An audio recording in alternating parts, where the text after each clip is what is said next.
Welcome back, Shalligators, and welcome, Beliebers. It's tough these days to be a Belieber, isn't it? It's just, it's not the best. It's not the greatest fandom to be a part of. Justin is not doing well, and we wish Justin well. I love Justin, and he has been through it. He has lived a very difficult life, blessed in many ways, but cursed in many others. And now, like so many people who have gone through hardship, he has decided to become the hardship in the life of someone who loves him, namely his wife, Hailey. So this happened last week. I know we're just getting around to it. Sorry, but the fuckery remains. Like, the fuckery is evergreen, right? The underlying issue that Hailey has to deal with is one that a lot of us have to deal with. What do you do about a partner who is not very supportive?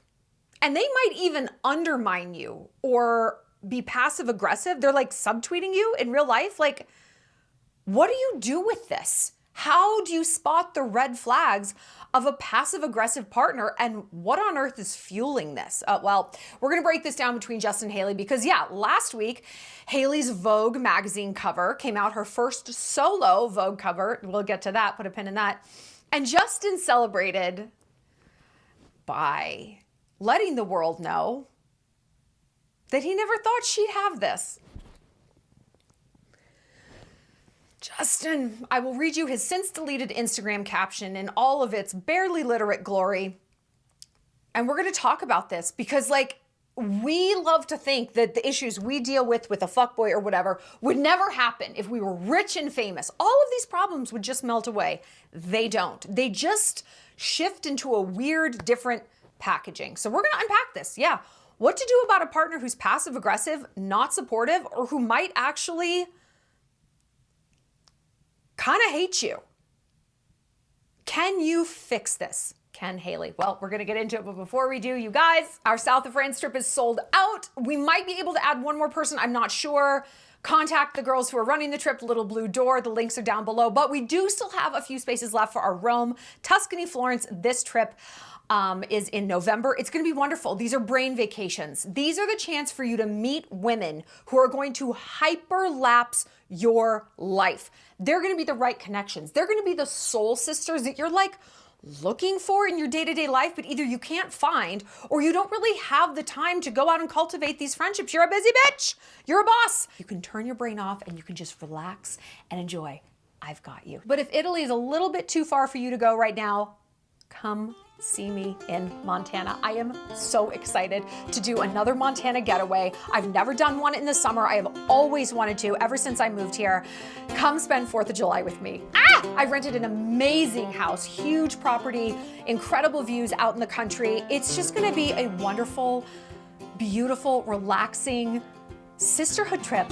Come and make some best friends. Come chill out with me. We're gonna float the river. We're gonna go to rodeos, fireworks, country line dance. We can go shooting if you want. It's just gonna be summer vacation. We don't get summer break anymore. We don't get summer camp. And summer comes, we wait for it all year. We wait out the winter and then it comes and it just like goes by so fast. And we're like, damn, I didn't really do anything that's like summer. This is summer. Come hang out with me. It's gonna be amazing. That trip is launching on sale in a few days. Click the link down below to put in your email to get notified as soon as it goes on sale. It's a super intimate trip too. It's only 6 people. So it's really going to be like sisterhood vibes. Oh my God, I'm so excited to show you Montana. It's my favorite place in the world. Come and spend a great American holiday in the most American place ever with me. It's gonna be a great best friendy time. Okay, let's talk Justin and Hailey. Let's read what this man wrote, shall we? Hold on, I gotta get into character. Swag. Why am I like this? Justin decided to take to Instagram and congratulate his wife, Hailey Baldwin, on her first solo Vogue cover. Okay, he writes, yo, this reminds me when Hailey and I got into a huge fight. I told Hales that she would never be on the cover of Vogue. Yikes, I know, so mean. Swag. For some reason, because I felt so disrespected, I thought, I gotta get even. I think as we mature, we realize that we're not helping anything by getting even. We're honestly just prolonging what we really want, which is intimacy and connection. So baby, you, just that, couldn't write it out. You already know, but forgive me for saying you wouldn't get a cover, cause, C-U-Z, because clearly I was sadly mistaken.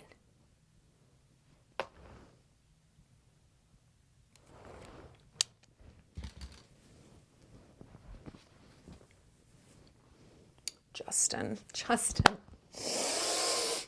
Okay, let's unpack the actual statement here. Now, you might be struck with a little bit of receipt keeping, because I distinctly remember Hailey being on the cover of Vogue with Justin in 2019.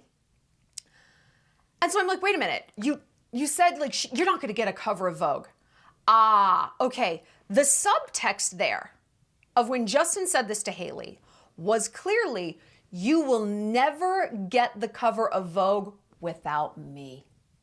That is what that argument was. You will never be a whole, real, successful person without me. Everything that you want out of life, I'm the gatekeeper too. Your way home is through me. Your way up is through me. Everything that you are, me. I give you everything. I give you clout. I give you relevance. And if you're going to be on the cover of Vogue, guess who the fuck is going to be giving that to you? Me. Now, I like to reverse engineer an argument. I'm a little argumenty forensicologist.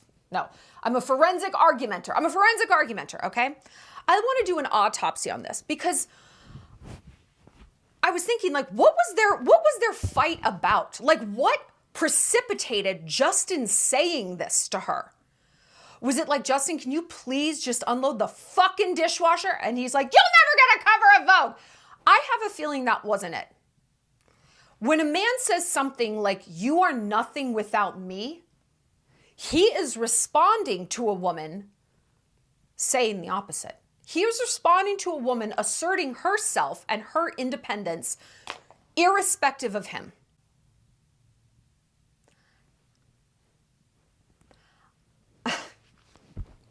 This is such a shitty, and I don't throw around this word lightly, a shitty, almost abusive dynamic. You're nothing without me. If you want something, I will be the one to give it to you.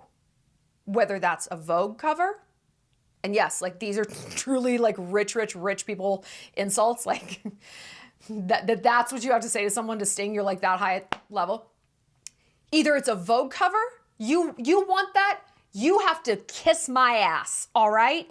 You gotta bow to me if you want that Vogue cover. A lot of us have experienced that in a much smaller scale. Oh, you wanna go out with your friends? Well, I'm not letting you take the car. I'm not giving you money for that. You can't do this. I'm not introducing you to that person. No, you can't have your friends over. You can't invite somebody to come on a trip with us. We see this kind of gatekeeping, which is control, which is isolation, in a lot of very abusive dynamics. That's why this strikes a nerve. You know what I mean? That's why this strikes a nerve. It's more than just, wow, asshole. And remember, in his message, he said, I felt like I need to get even. So she had said something or done something or whatever that he perceived was on par with, I will be the one to tell you when you're allowed to succeed and shine. Not you, me. Okay, sweetheart, you're just piggybacking off of me. And listen, I understand. I'm not saying I understand Justin saying this. I understand why he would be sensitive about people using him and piggybacking off of him. Remember his dad? Yeah, exactly. No, you don't, because he was never in his life until he got super famous. And then his snake of a dad like weasels his way in there with a pocket full of fucking Oxy and Xanax and gets Justin on a horrible path because he wants to be on the scene. He wants to be part of this mega stardom, right? When you see your parent doing that to you, when your parent who is supposed to protect you is the one taking up arms against you, it makes you pretty fucking paranoid. It makes you pretty paranoid. Or, I mean, it kind of should. When you think about it, Like, wow, if an enemy can be that far inside the gates, who can I trust? It's a very brutal way to live. It's a very brutal way to live. And I can see why he would be like punchy guns out at Hailey for that. But that makes me wonder, maybe whatever she did to him where he had to get even, he was so disrespected, maybe it really wasn't that bad at all. Justin in this category has what I call a psychological sunburn. Well, Dr. Phil calls it that, so all glory to Dr. Phil. A psychological sunburn where you are like, punchy about something that is disproportionate, like a sunburn. Like you're like, hey buddy, you do that to someone with no sunburn, it doesn't hurt. They got a sunburn, and it's like the worst pain ever, right? The guy I'm dating calls it the red hat. And like each of us in our lives have like red hats. He's like, for example, our hypothetical example was like, a woman was abused by a man who was always wearing a red hat when he did it. And so if I walk into the room with a red hat, she's like she just like PTSD triggers out, right? And so in a relationship, you have to allow your partner to say like, hey, could you just not wear red hats? Even if you don't get it, and even if there's nothing wrong with the hat, it triggers them, don't fucking do it, right? And like, we're actually in a bit of a squabble about red hats today. I guess I did something that was red hatty and I don't know what it is yet, so I'm waiting to hear about that. So I'm like, getting my anxiety out here on the internet. But psychological sunburn, red hats, tomato, right? I am not saying this in defense of Justin, but I'm saying that when people have these crazy disproportionate reactions and they go like super hard on something that is like, whoa, like you brought a gun to a knife fight, dude. Like, what is this? It could be the red hat sunburn kind of thing. And I think we owe it to ourselves to practice having the conversation of like, hey, that is a strong and disproportionate and way out of line reaction to my XYZ offense over here. What's up? Can we unpack this a little together? And a lot of people read what Justin posted and was like, she needs to fucking leave him. This is the most insane thing to say I've ever read. Correct. I think we can all agree, like, you just actually didn't have to say that. This could have been something you wrote in your diary or maybe even a song with much more metaphor and much less specificities. Does anyone, when they accomplish something, want to hear from the person who didn't fucking believe in them? Reminding everyone that they didn't believe in them? I don't. I remember when I published my first book, I had a friend say to me, I'm so proud of you because I actually never thought you were a very good writer. You know where the period could have gone in that sentence? Yeah. I'm so proud of you. And then you just, again, write the other half of that sentence in your fucking diary. So for Justin to say this was like bizarre. It was bizarre, passive aggressive, and just minimizing of her. Wow, I never thought you'd do it, but I'm wrong. Look at me. And like him saying that, like clearly I was wrong. Do you want applause for this? Do you want applause that you've acknowledged that you were in the wrong about this issue? That's also the subtext. It's like, are we supposed to be like, wow, Justin is so evolved? No, no the fuck he's not. Like, if he had reached that conclusion privately, good on him. It did not need to be made public and humiliate his wife. I don't know. Like, when men, I know you've encountered this. When men fuck up and do something absolutely ridiculous, they want all these points for honesty. Hey, I told you though that I got the hand job at Dairy Queen. Okay, I'm telling you about it. Doesn't that count for anything? No. If you are a man, hear this. No, it does not. No. Oh, so I should have lied? How about, you know what you shouldn't have done? Yes, the hand job at Dairy Queen. You are right. Yeah. So anything else you did, the like brownie points are infinitesimal. I'm telling you that I killed those people. I mean, God, doesn't that count for something? Not really. No, actually. What would have counted for something if you had not killed people? But this is men, you know? This is men. And the reason I think that they act like this is because a lot of times it fucking works. A lot of times they gaslight us into being like, well, he was honest about the thing he should not have done that he knew he should not have done. He knew he should not have done that. But he understands now that he shouldn't have done it.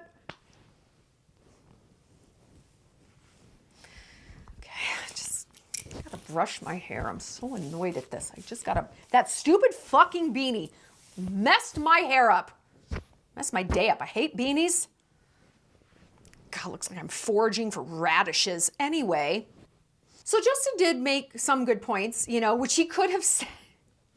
He could have just said, I think as we mature, we're realizing that we're not helping anything by getting even. We're honestly just prolonging what we really want, which is intimacy and connection. What if, Justin, next time you just tweet that? No context.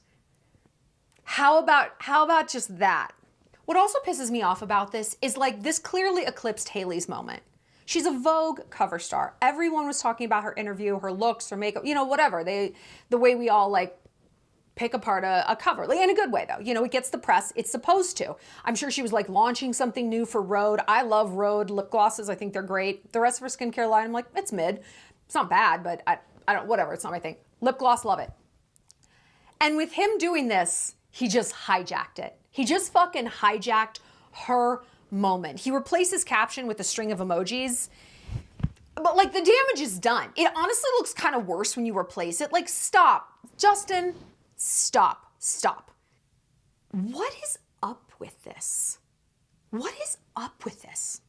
I told you guys that I've been working on an ebook on friendship breakups and then soon a little course in the Shallon on how to deal with friendship breakups. And in the ebook, I'm breaking down all the different types of friendship breakups, right? All of the sort of like little friendy betrayal versions and backstabbers. And holy shit, one of them that really cuts us so deep is the friend who undercuts us. The friend who is not happy for us. Oh, yeah, no, I see that you've lost weight. Yeah, no, I see. Mm-hmm. Yeah. Oh, you're engaged? Oh, the one who shits on our accomplishment, who makes us feel stupid for being excited about something. Yeah. Those people. Those people are the worst in society because you know what they are? They are cowards. Envy is a normal human emotion. You want what someone else has. That's normal. I would say that's actually an extremely healthy emotion if you know what to do with it. If you know what to do with it, right? Any emotion could be healthy or unhealthy. You're angry. Ooh, that's a bad emotion. No, it isn't. It means something has to change, whether it's a situation or someone's behavior or a boundary or whatever, right? Lust, one of our primary emotions. Hey, that's great. Our species would be dead if we didn't have lust. It's what binds you to your partner. Run amok, you're just a big fat hoe, right? Okay? We don't want that. We want things channeled in the appropriate direction. They can still be big feels, big envy, but you gotta put it in the right direction. And we see that like lust, anger, we see the correct path for those are much clearer. Envy, now what do we do with that? Well, if you are someone like Justin or like your bitch ass friends, who is undermining you, who is hijacking your moment, who is not happy for you, who is gonna let the world know, yeah, no, I never thought she'd do it. Oh, I was wrong, but just in case there's anyone else out there who doesn't think she deserves this, I don't either. I don't either. Okay? I got you. Envy needs to become jet fuel. Envy needs to propel you into the very thing you are fixated on. You can get better or you can get bitter. And me living in New York City for 15 years, you know, my whole adult life, I saw envy make people better. How'd you get that house? How'd you get that job, that man, that body, that bag? The people who really thrived in that city, they got curious, not furious. They got closer to that person, that job, that dynamic, and they learned from it. They learned how it happened, and they replicated that in their life. Then I moved to a small town and I found the exact opposite. There is a demented shortage of people who are genuinely, trying to make their life better. So when someone is envious, one of two things starts to happen. It's called leveling. Either you're going to puff yourself up to be on their level, or you're going to cut them down so that what they have is no longer appealing to you. Ew! I will disdain that which I cannot have. When I lost a bunch of weight, my friends told me I looked like I had cancer. I said, I'm 123 pounds at 5'5". I don't look like I have cancer. And finally, what I said to one of them, I said, well, to me, you look obese. You look actually morbidly obese. That was the end of that friendship. But this is the thing. It was never a friendship. She was never actually my friend because she was that quick to turn on me. She was that quick to shit on an accomplishment because she couldn't do it. She couldn't replicate my results. She tried. She went on Ozempic. She lost 15 pounds, decided she needed to go off of it, gained it back, and then just kept on eating for good measure. And I'm using looks as an example because it's like so fucking clear, right? It's so clear why she did that and said that. Like there was no subtlety about it. So you don't want to be subtle, bitch? Guess what? I'm not going to be subtle either. That person was doing the leveling. So what do we do with someone who's passive aggressive? Although I will say that friend of mine, I would not characterize as passive, just aggressive. That's no passivity there. So you want to be aggressive, I'll be aggressive too. You have no idea who you're dealing with.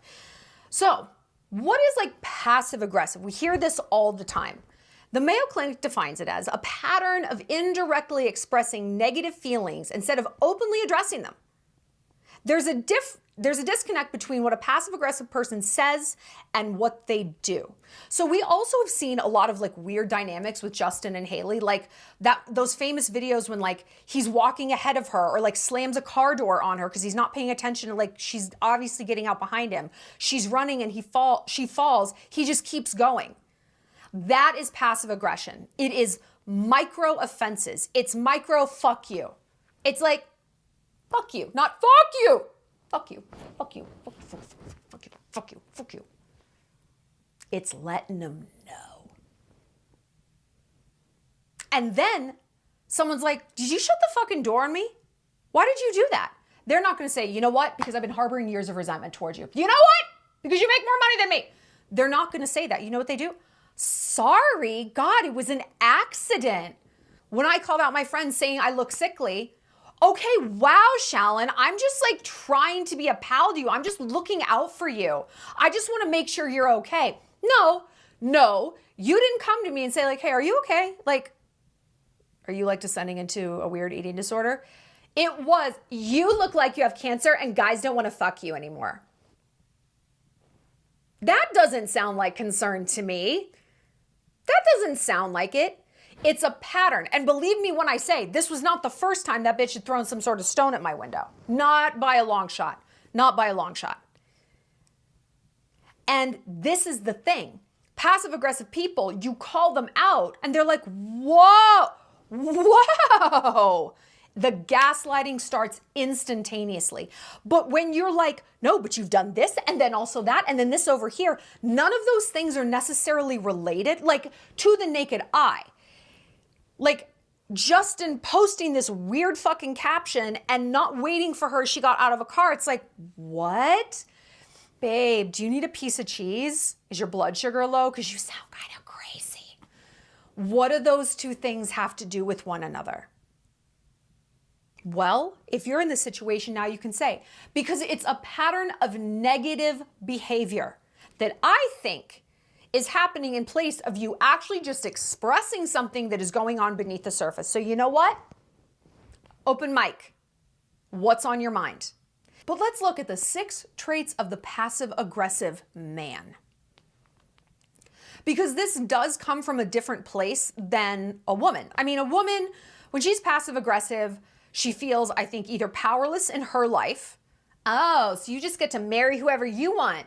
Yeah? Yeah, you just get to like do things. Oh, Okay, I'm sorry.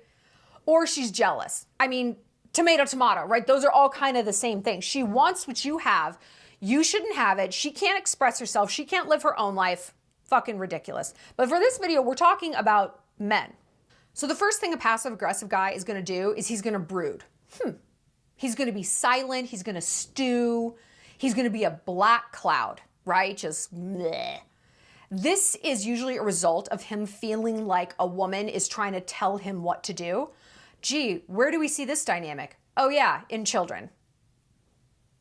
No, I don't want to do, no. Chicken tendies, no. You ever see a mom yell at her kid in Target? The kid isn't usually like looking back at her. He's like, he won't make eye contact, and the mom's down there, got him by his little shoulder. She's like, Hayden Braxton, milady, look at me, look at mommy.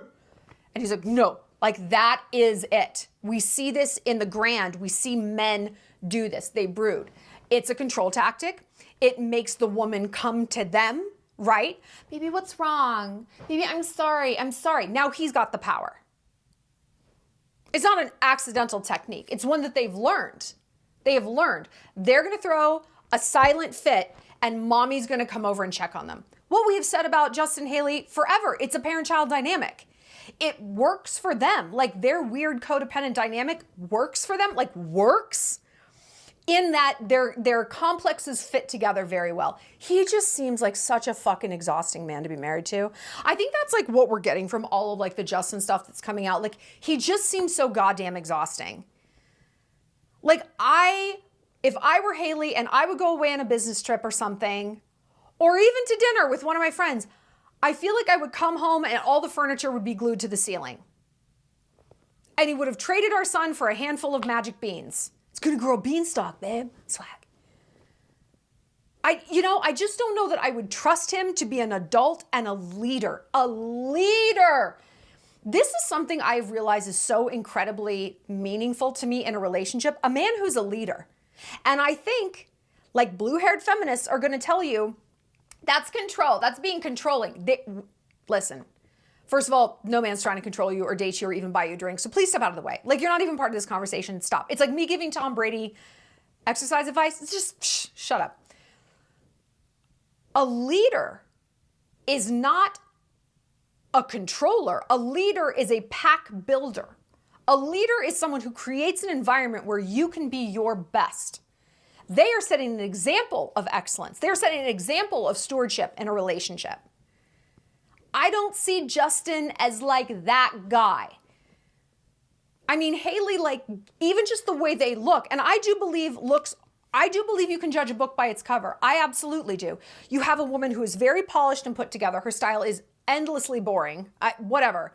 Wow, is that another brown blazer? You don't say. But she puts her own time and effort into it. It means something to her. Great. We don't have to all dress the same. But then he shows up, again, looking like he just slithered out of a 7-Eleven in Florida. Like he's 3D printed by a fucking vape company, okay? And it's just like, to me, that is a form of passive aggression. Fuck you. You want me to look nice for this? Fuck you. Again, that's what children do. Hunter, can you just take the picture for mommy? We're all lined up. It's a family picture. Hunter, just put your pants on. Don't touch your weenus. Hunter! No, fuck you. I don't want to. I don't want to. And they are going to let you know it. Number 2, ways to spot a passive-aggressive man. False promises or procrastination. This is a very easy way to find someone who's passive-aggressive, to smoke them out. They say they're gonna do something, they just never do it. They just never do it. This is a way of gaining power. They do this to control. So time is leveraged as a force of power and manipulation. And so they get this covert, twisted power by manipulating a timeline. You don't believe me? Look at the girl who really, really thinks her boyfriend is gonna propose after 5 years, and her begging and lots of therapy and her sending him Pinterest boards for her favorite ring. Babe, I know you're the one. I'd be lost without you. Okay, then why don't you propose? I'm afraid. I'm afraid. I have a friend going through this right now. She won't see this because she doesn't watch my videos. If she did, she wouldn't be in this fucking predicament. You know what's funny? None of my actual like IRL friends watch my videos ever. Ever. And guess what issues they all struggle with? The ones I discuss. It's like being a chef and watching people starve to death. It feels like that. It feels like that. Okay. Yeah, she's convinced herself that her boyfriend of 4 years, they lived together. Oh, she wrote him this long fucking letter that she read in therapy about why she wants to get married and I know you're going to be a great dad. And finally I was like, I don't think this man would be a good father at all. He doesn't even want to be a husband. You think he wants to be a father? Well, no, he says he does. Well, no shit. This is the false promises thing. Of course he says he does. He's just got to wait out the clock till you're too old to have a baby, or you're too old to think you think you're too old to start over. You won't be, but you'll think that you are. Then he gets whatever he wants. I've seen this a million times. You ain't special, girl. You're not special. And if you think this man doesn't know what you want, if you think this man doesn't understand you want to get married when you have, expressly told him, the therapist told him, the parents told him, what would you say about a child? That you're like, hey, could you bounce the ball outside? Bounce inside, bounce inside. Braxton, take the ball outside. Do you think maybe they don't hear you or they suddenly don't speak English anymore? Or do you think they just don't want to? And do you think maybe them bouncing the ball inside is their weird rebellion, their covert, twisted way of getting power? No, fuck you, mommy. And again, like, yeah, they're not gonna say that. I'm doing this because go fuck yourself, mom. They're not gonna say that. They're just not gonna say anything. Adults are not different. People do not necessarily grow out of these behaviors. Girl, they grow into them. They grow into them. That man knows what he's doing. That man knows he's waiting you out. But what do I know? A passive-aggressive man will make excuses. It's not me, it's Biden. It's those Californians moving to Bozeman. It's not me drinking at noon on a Tuesday. It's not me and my DUIs. It's not me, Catherine. It's them. Okay? And here's the significant part. You know that this is passive-aggressive excuse making when he's not coming up with solutions. It's all these Californians moving here and driving the prices up, so I say we move to a different town. You will not hear the other half of that sentence. You will just hear bitching. You will hear bitching. They're going to shift responsibility. They will be the victim. Well, there's nothing I can do. There's nothing I can do about how much it costs to live here. You could work harder. You could work every day of the week like, most people do. You could not show up to work drunk. You could not accidentally shoot Jerry with a nail gun. I don't know, just some suggestions. Nope, they're going to be the victim. They're going to be the victim. The next one, what I believe Justin is doing. Jokes, sarcasm, cutting humor. Now, on one hand, men interact with each other by busting each other's balls, right? Like, have you ever heard like guys go at each other and you're like, if my girlfriend said that to me, like made fun of a bald spot or like patted me, hey fatty, like that is not how women interact with each other. That is how men interact. So we give a guy the benefit of the doubt sometimes when he goes too far. Oh, he's just in like feral mode, right? He's a dog and he's like an outdoor dog, whatever. He's just like barking at me the way he would bark at his friends. I'm just gonna like bop him on the nose about that. Hey, please don't speak to me like that. No one speaks to me like that. I hurt my feelings, Jeff. And he's never gonna do it again. Until he does. Until he keeps on doing it. He does this because then when you confront him, it's like, whoa. I'm just kidding, okay? God, what are you on the rag or something? You just can't take a joke. I'm sorry, it hurts my feelings. No, okay, I guess you just don't have a sense of humor. I guess you don't have a sense of humor. God, you're fucking touchy. It's funny how passive aggression and gaslighting walk hand in hand. One of the worst things a guy can do in terms of passive aggression, number 6, is pretending to be on the same team. Oof. Pretending like it's not me against you, it's us against the problem, right? Yeah. Got it. Okay. I see this a lot. So I've had a lot of guys who have girlfriends or wives like come after me. Like, I am very attractive to this type of man. I'm very free. I'm very sexy. I don't want kids. Like, I embody everything they feel like they're missing in their life, right? That 20%. 9 times out of 10, do you know what these men who are like, oh, you, coming after me, making a play for me, do you know what they're doing? They're in therapy with their wife or their girlfriend. They are showing up to therapy every week and lying to everyone in that room. That's like an extreme example of this kind of passive aggression. And I remember saying to one guy, I'm like, I won't even fucking speak to you until you break up with your girlfriend. But I promised her I'd, fulfill these 6 episodes of therapy. Well, not episodes, appointments of therapy. I'm like, do you think that this is a good thing for her? You don't want to be there. You're going to break up. Like, what are you fucking Did not end up going out with that guy, obviously. But like, that to me is like a very clear example of a man who is acting like he's, yep, we're going to figure this out. And doing something to undermine it. And maybe it's in the form of, hey, we're going to buy a house together. It's like, okay, I need you to get your credit report and I need you to get all your financials from your bank. Can you do that, babe? Yeah. Week goes by. Did you get the financials? No. You know what, Sarah? I come home at the end of the day and I'm tired. Excuse making. Victimhood.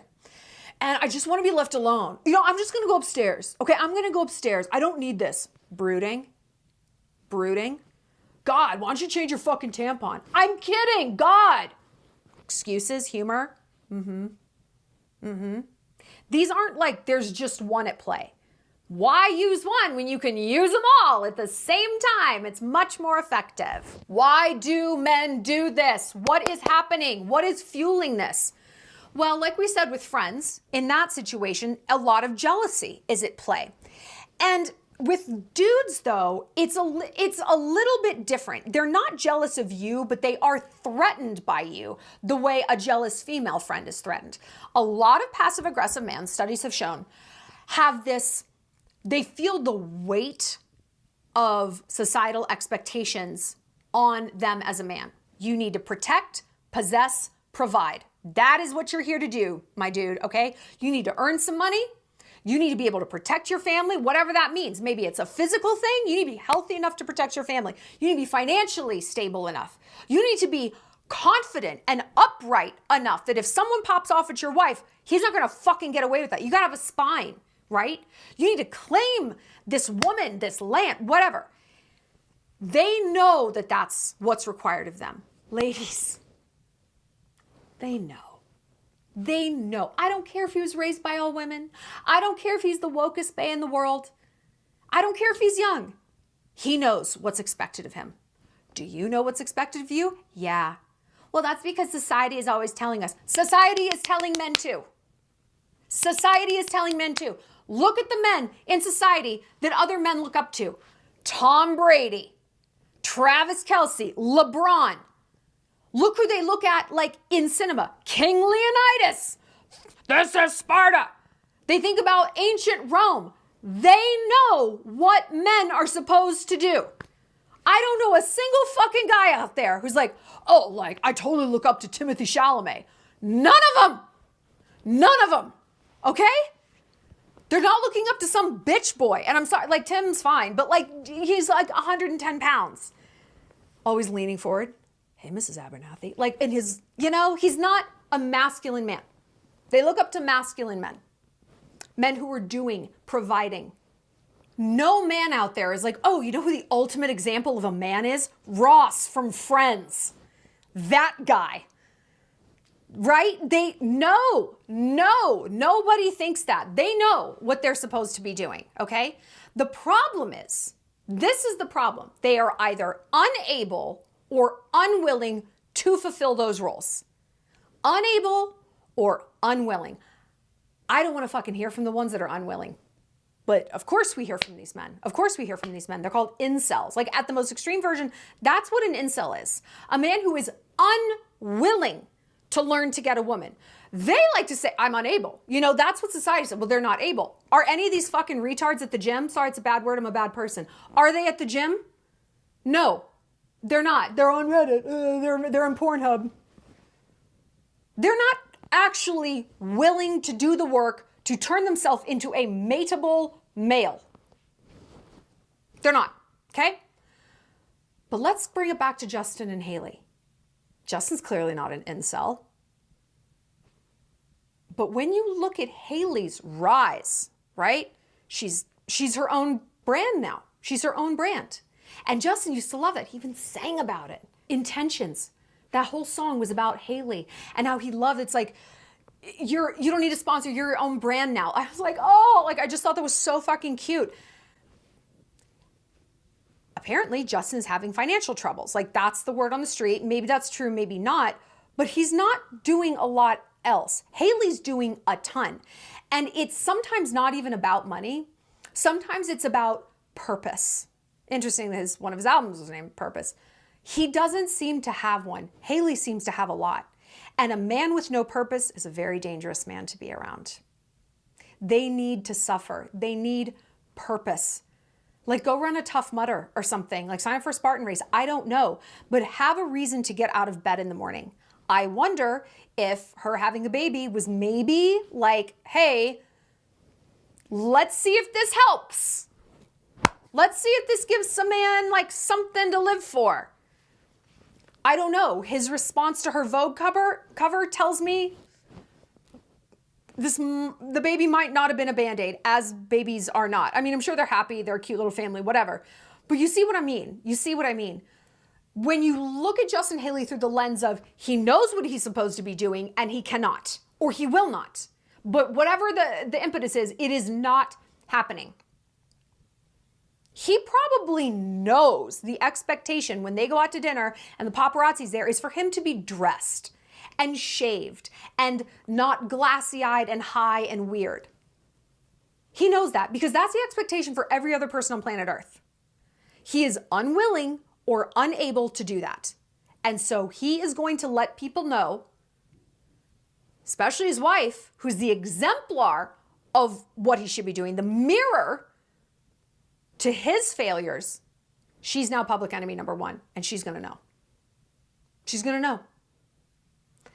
My question is, if that is how that man is behaving in public, for 294 million people, that's how many people follow him. What is he doing when there's no audience? How is he speaking to her when no one is hearing it? You know, when I first read that quote or that caption, it's like one of the biggest fights we ever got into. My first thought was, I can't believe this was even a fight. I can't believe Hailey even clocked this as the disrespect that it was. Good for her.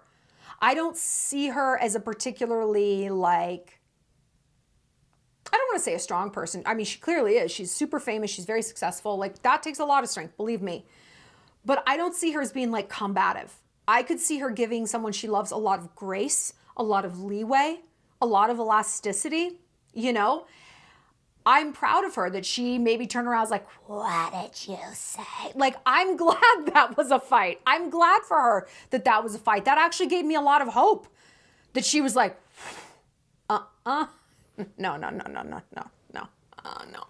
I think that's an excellent thing. So we're actually going to wrap it up. I did not realize I was going to be talking for so long about this. I had hoped to talk about passive aggressive traits and what we can do to clip them. But I guess we're going to make this a 2-part video. And I'm going to be back next time with, what to do with the passive aggressive men and women in your life. Because despite the impetus being different, similar, but different, the solution is in fact remarkably the same. So join me next time. Like I said, we've got some trips. We've got Italy, Tuscany, Florence, Rome, an amazing little getaway. And if you want to stay a little bit closer to home and you live in America, come spend the 4th of July with me in Montana. It's my favorite time of year. It is so gorgeous. It is so beautiful. It's so fun. We're going to kick back. We're going to relax. We're going to do just enough so that we're not bored, but we are really going to let ourselves unplug and just fellowship, just bond and vibe with each other. So if you've been needing to make some really amazing friends and do it in a super beautiful setting with me, come. It's going to be wonderful. So link below for the Italy trip and enter your email to get notified as soon as my Montana getaway goes live in a few days. No spam ever. I promise. I don't know how to do it. All right, guys, I love you and I will see you next time. See you later, Shalligators.